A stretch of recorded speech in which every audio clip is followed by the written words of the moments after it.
Hello and welcome to NXT UK Weekly, brought to you by Powered 4 TV. I'm Jonas from the Wrestling with Jonas podcast, and my host, as always, with me every single Thursday is John Scott from Powered 4 TV.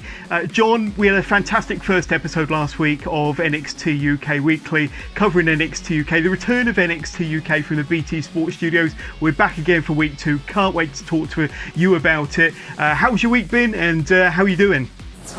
Yeah, good, thank you, mate.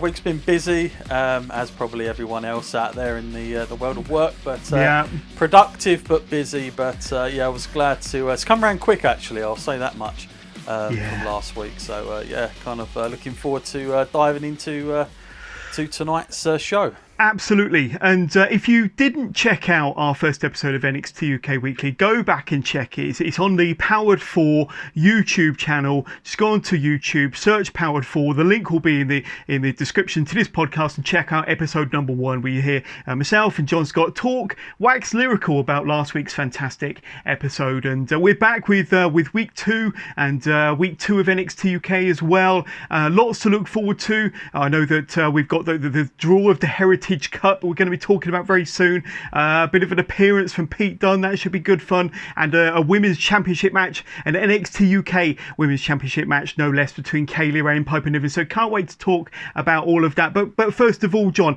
as we're recording this, we're just a little over a week away from the official launch of the Powered 4 TV site. So tons to look forward to. I know we're going to be running an advert a bit later on, but I'm pretty hyped. I'm sure you are too.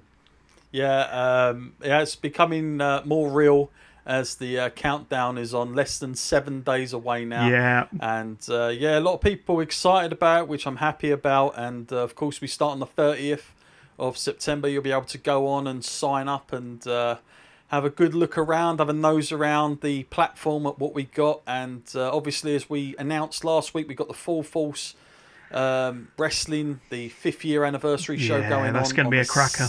2nd of October, so that's going to be really good. And we're going to do our first pre-show and after show for that as well. So we're looking forward to getting into that and sharing that. The pre-show is going to be available on YouTube as well, so check that out when it comes.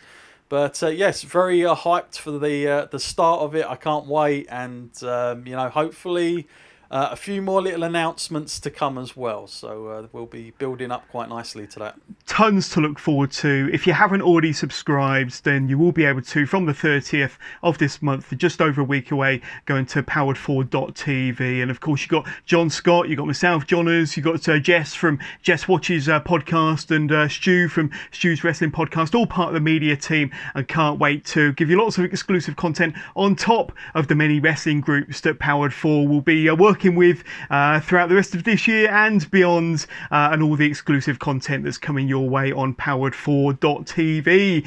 But let's focus on this week's NXT UK then, John. It was another fun episode. We echoed this last week, but I love the fact that it's only an hour. It's an action-packed hour for sure. 60 minutes of fun. This week's episode, you saw that the 7 entrants already announced into the Heritage Cup, all standing backstage, having a bit of banter. And I think it was Alexander Wolfe. He knocked Noam Dar's phone out of his hand down to the floor. So that was a bit of a comical way to start the show. But going from a comedy to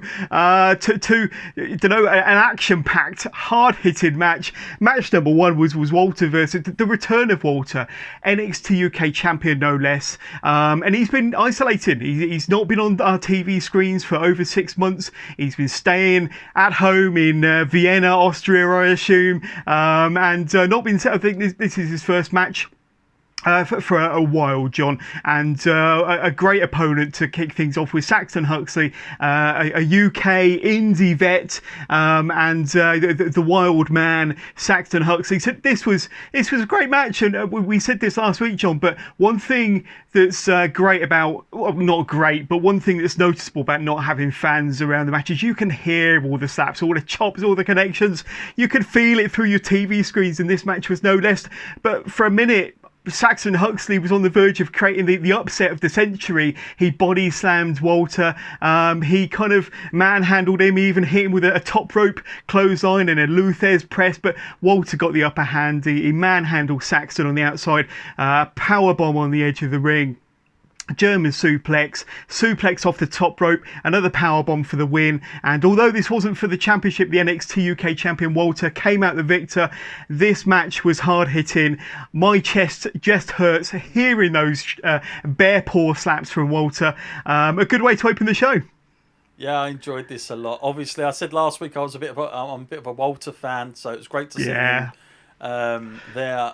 Much like you, I was quite surprised how much like he kind of gave, and that they utilised Walter a little bit, but in the sense of him selling quite a lot in this match. I wasn't quite expecting that. A couple of people when this match was on, they were messaging me saying this is just going to be a squash. Well, 2 minutes later, they thought very differently. It was great. It was a very hard hitting match, as you said. We can hear everything a lot louder, a lot more vibrant, which is great. Walter, for me, he's so good. He's like a magician in there, applying his craft. But man, when you hear those slaps, I'm telling you, it's a great time. I know there's a lot of people out there. They say, when's the best time to introduce a non-wrestling fan to watch wrestling? Put it on when Walter's on him. He's doing those slaps, and tell me that's not real and that ain't gonna hurt. So it's very believable. His matches. You'd be very hard pressed to come across a Walter match that's not having some sort of scientific chemistry involved. So I like it for that reason. And I thought for a while, are they going to give like Walter the sort of like we get in sports where you come up against your bogey team? Is this going to be Walter's? And I was thinking they were going to go that way for a little while, but obviously at the end Walter comes out victorious. But a good way to start. I was happy this was first on. I was expecting this to be on a little bit later, but I was like happily surprised that they put this on at the beginning. Yeah, you mentioned this, and I was going to bring it up as well, but I think they've got things in store for Saxon Huxley, and as much as Walter kind of dominated towards the end and won this match, I think this match did wonders for Saxon Huxley and put the guy over big time. Putting him in there with Walter was a kind of a master stroke, to be honest with you. And I want to see more of Saxon Huxley. I want to see more. I want to see him put him on every week of NXT UK. As far as I'm concerned, I'd love to talk about him every single Thursday. But more of Saxon Huxley. Great match, great way to kick things off. But I bet he was pretty sore afterwards. I bet. Oh, definitely. You had to put the deep heat on there too. But anyway, the next segment that we're going to talk about is the Heritage Cup. We spoke about the 7 entrants last week on episode 1. We'll cover them in a minute, but you've got Pete Dunne in the ring, all ready to help with the draw for the first round. Just to cover the Heritage Cup for those who didn't catch last week's show or didn't catch NXT UK last week, it's going to be an 8-man tournament. Each match comprising of 6 3-minute rounds. It's in a 2 out of 3 fall format. John, you can win a pinfall via pinfall, submission, or knockout referee stoppage. So it's a single elimination tournament with 8 entrances going down to 4, going down to the final 2 and the winner. They were pulling, in true FA Cup style, John, they were pulling names out of a hat, out of the velvet hat, and the draw as it kind of transpired. Match number 1, or certainly the match that was announced first, is Joseph Connors versus Dave Mastiff. That's going to be a pretty intense match. We said last week that Joseph Connors is certainly one to look out for there. Dave Mastiff has had a good push, a good run in NXT UK, so that could be a really cruncher, a really hard-hitting match. Then you've got the wild card, or entrant number 8, who hasn't been announced yet. He'll be going up against Trent Seven.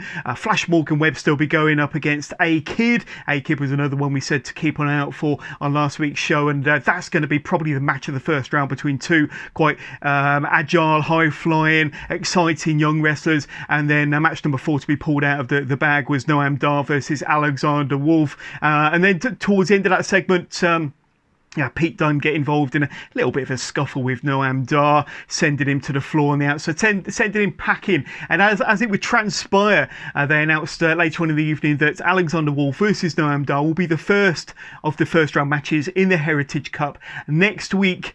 And it was also announced that Pete Dunne will be the special guest referee for that match. So, a good bit of storyline development here, and a bit of drama, and a good bit of excitement for next week's first round match, John. So what did you think of the developments here then? Yeah, well, I said last week that one of my picks was going to be Noam Dar, and I felt like he was going to be the Pete Dunne of the original UK tournament back in Blackpool, the first one, and I kind of felt like that was taking part a lot tonight. I felt like they were giving him that role. Just to go back to your FA Cup comment, mate, I would have loved it if they had, the traditional FA Cup voice, Pete Dunne versus. They should have. That would have been fantastic. That's the only thing that was missing. For me, the fact that they was in the ring, they should have done it backstage, proper. But yeah, it was a good thing. I like the idea of it. I can tell that they're obviously trying to build a little bit of momentum. They've done this over 2 shows now. They're trying to build it up as much as they can. I'm glad that you know all about the rules, mate. I feel like you haven't told me something here. Like WWE have hired you in this time, because I'm telling you, I couldn't. I keep seeing the rules come up, but I think it's going to be one of those things. Until I see it, I'm not going to be able to get it or remember it. But I'm looking forward to it. Definitely, it's something different, and it's going to have to be kind of quick anyway. So yeah, I'm looking forward to it. Good selection of matches, I suppose. It's what I would have expected. I don't think there were some people I wouldn't have seen against each other for at least the first round. So nothing too surprising. Obviously, we still don't know who the wild thing is. Again, I'm going to be like last week, mate. I am not going to over sell this as a major thing. I'm not expecting too much. So my expectations are this big. I'll see if that changes on my meter when we actually have that revealed. So we'll find out. Perfect. Well, let's talk about the next match then. Pretty Deadly versus the Hunt. So you got Sam Stoker and Lewis Howelly versus the Primate and Wild Boar.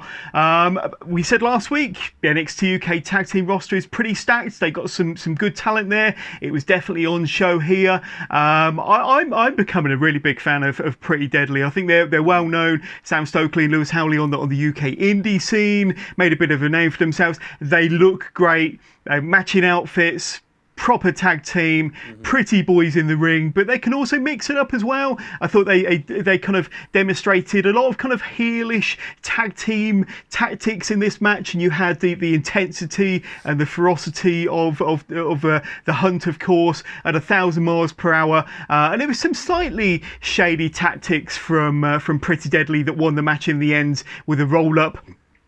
But nonetheless, it was a good match, kind of what you'd expect. But the heel team of Stoker and Howelly managed to win this match. And just as I suspected, like I say, with their look and their gimmick and their style, I think this is a team that the WWE are going to get behind. Give it, 6 to 9 months. And I don't just think these two will be a big thing in NXT UK. They could be a big thing on maybe the black and yellow brand or maybe on the main roster. I think they got that much potential, John. But what did you think of this one? And what about my kind of assessment of Pretty Deadly? I think they got some pretty big things in store.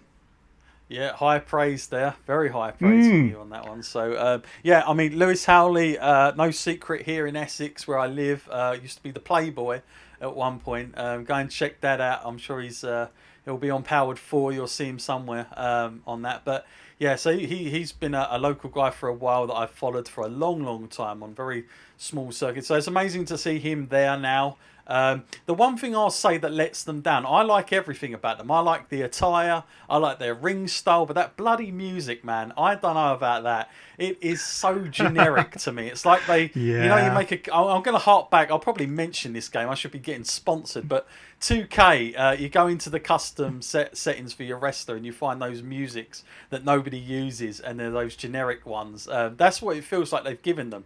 I feel like if they was to give them something, I'm trying to think of something that would suit them, but maybe like Tyler Bate had. Not Tyler Bate, Tyler Breeze. Yeah, or like Rick the Model Martel's music, something like that. Yes, it's got to be something cheesy. Like to suit them. Yeah, but yeah, I don't know. There was something about the music that just didn't fit the entrance that they were kind kind of giving off. But I think other than that, they've got a lot going for them. The other interesting thing as well, before I get into the match, was just, you know, towards the end with Eddie Dennis, of course, he was out there, and I'm wondering if there's going to be like a little bit of an affiliation there, possibly, maybe setting up a group.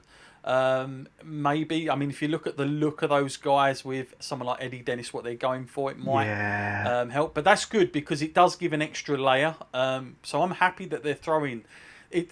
I've got to be honest with you, this show was much better paced for me than last week, just because they were giving enough little nods for progression, but at the same time they were kind of like just, you know, the smallest amounts were enough. They weren't overdoing it. They weren't trying to cram everything in there. So I was quite happy about that. But getting into the match, there was a lot of unique things going on in the match. I actually really enjoyed it. There was a lot of uniqueness about some of the moves they were pulling off, some of the double teams I haven't really seen often, which was good. And it kind of reminded me of a little bit of the old way of doing wrestling, where, you know, just go out and try and have a different style match rather than the generic tag team model. So this was good for that reason. And I kind of feel like I want to see them more in NXT UK before there is any big progression, because I probably want to see them win the belts. Yeah, true. At some point, but you know, it looks good for them, and it's a nice little victory for them as well. But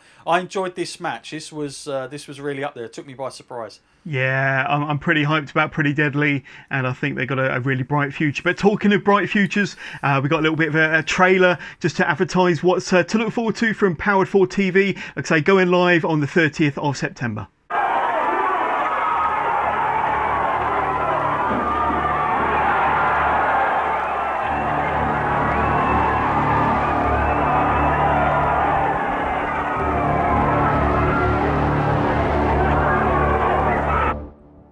We are the art in the ring.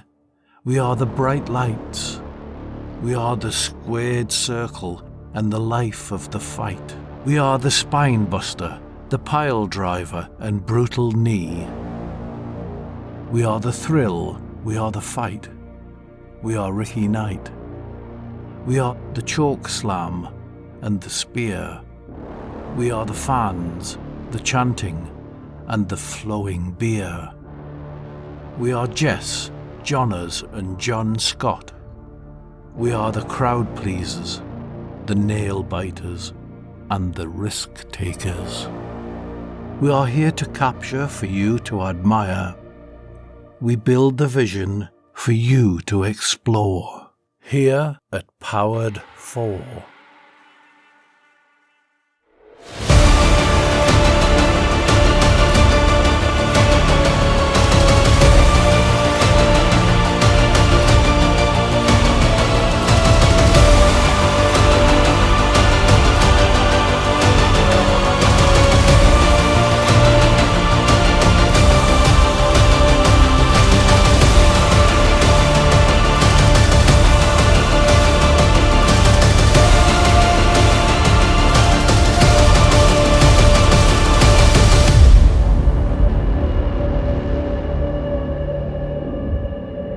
So, John, we also get the announcement that there's going to be a triple threat match on next week's show, and that will determine who the eighth person or who the eighth entrant is going to be in the 8-man Heritage Cup tournament that we keep talking about. And, of course, that's going to be the mystery opponent, the wild card that will eventually go up against Trent Seven, of course. But the three competitors in this triple threat match are unknown at the moment, so I'm guessing they're going to be announced as their ring music plays next week. So some fun and games there with people are going to be guessing for the next 7 days on who them three entrants are going to be, and as we could kind of have another kind of hour or two kind of guessing who they might be. So we're not going to do that here.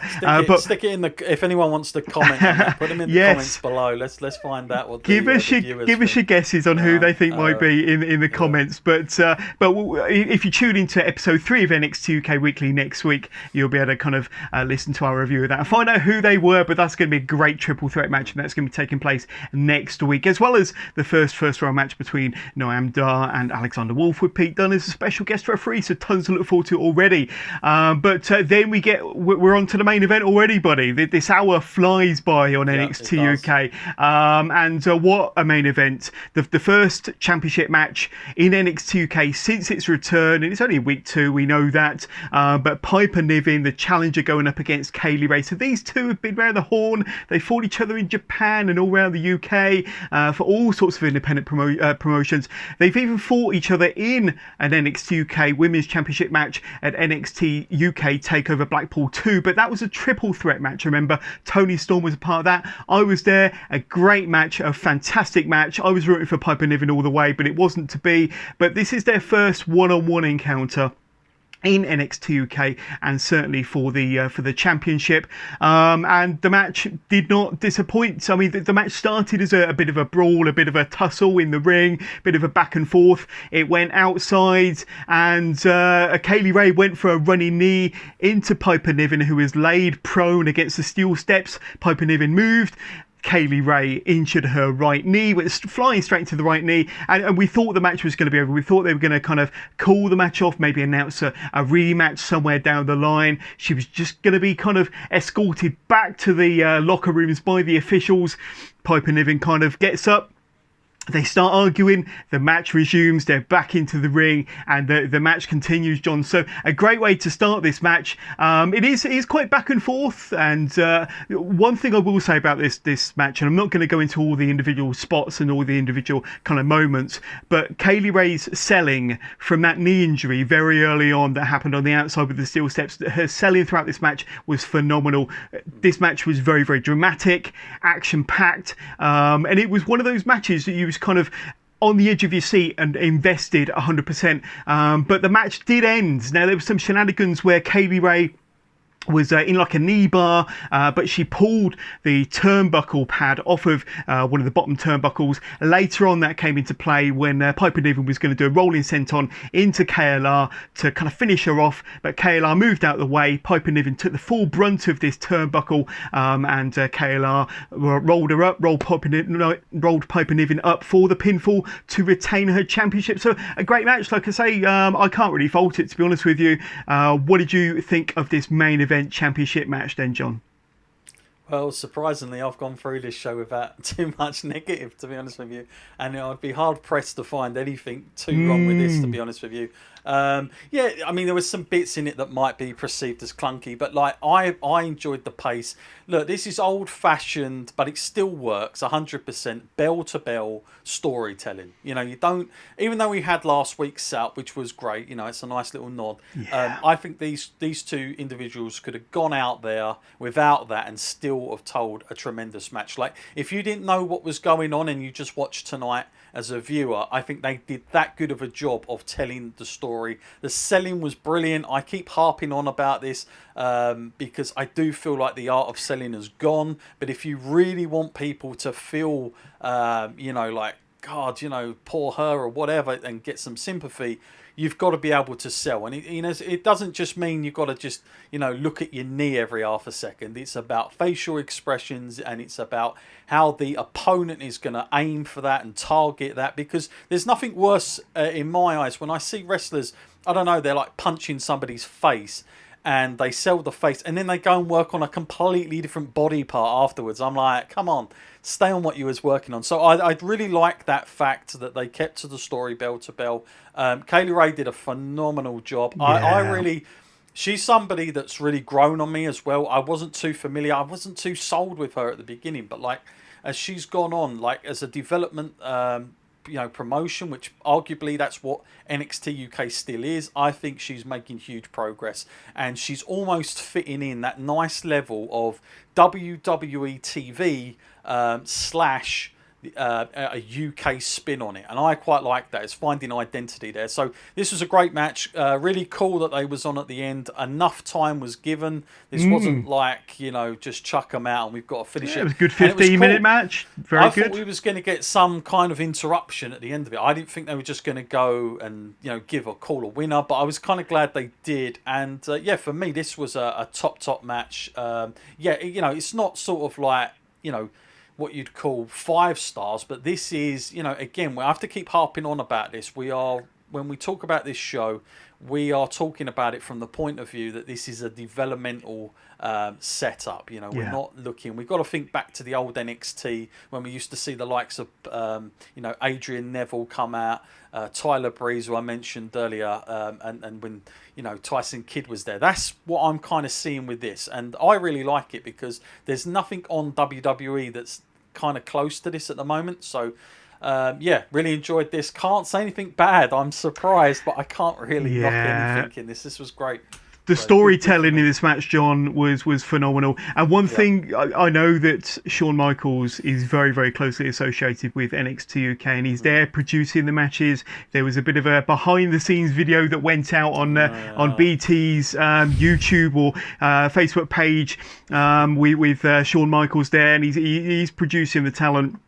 But you can almost see his fingerprints over some of these matches, and you can see his fingerprints over this main event in particular. The selling, the storytelling, the drama was second to none. So go out and check out NXT UK this week for that main event alone. It was phenomenal. And at the very end, we saw Ginny, who fancies herself as a bit of a number one contender. The fashionista, of course. She was there. Didn't interfere in the match, but she saw from a distance just outside. We kind of caught a glimpse of her looking on as KLR, as Kaylee Ray celebrated in the ring with her championship belt. So Ginny, I've always fancied Ginny as a wrestler. She's a brilliant talent. I don't think she was utilised very well in NXT last year, or when she was kind of associated with Jazzy Gabba. I thought that was a little bit. Didn't really enjoy the storyline there. I think better on her own. Better on her own. Exactly, and they need to give her a good push here. Give her an entourage. That's what I think. Yeah, give her a push as a number one contender. But hopefully that's the seeds of something to come. Maybe, but. I wouldn't mind seeing a rematch between Ginny and Piper Niven. Between KLR and Piper Niven, of course, but no doubt we will. And NXT UK has got a stacked women's division, and can't wait to see more from that. But what would you say about this week's episode then, John? I mean, last week was a great introduction to anybody that's not come across NXT UK before. Today, this week's episode, people are settling in, becoming more familiar with the characters, more familiar with some of the storylines. I thought that the Walter Saxon Huxley match was great. Loved the tag match in the middle. And the main event just kind of topped it off nicely for me. But a thumbs up or a thumbs down for you, my friend? Oh, this is definitely a thumbs up. You can't, last week I was a little bit disappointed, purely because it was the launch of it and they were hyping it so much all over this TV, and I just thought if there had been just a casual fan tuning in, it wasn't enough to grab you to watch this week, which is a shame, because this week's show has really knocked it out of the park for me. This is maybe how last week should have gone with the pacing. I know I keep harping on about that, but the way they did it tonight was a lot better. I'm hoping that's going to be the same formula in the weeks to come. So I want to add something about, you mentioned about the reveal of what Shawn Michaels was saying last week. Yeah, mate.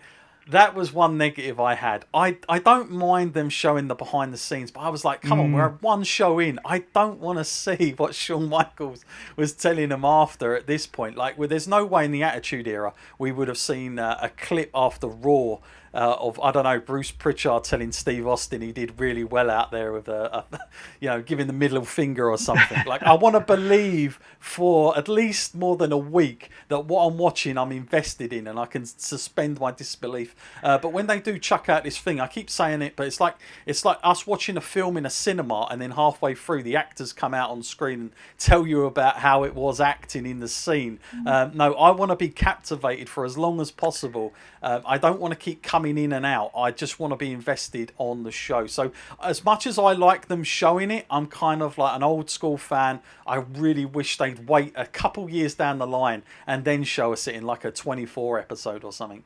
Yeah, absolutely. But definitely a thumbs up episode from me as well. Can't wait to watch next week's show, the start of the Heritage Cup and everything else as well. But John, before we kind of finish this week's episode of NXT UK Weekly, as I mentioned at the beginning of the show, and we've just had a trailer, we are just 1 week away from the launch of Powered4.tv, and give our listeners and viewers a quick rundown of what they have to look forward to when it launches. Absolutely. So listen, when you guys sign up, straight away, 1PW is on there. They're a recent acquisition that we've got in.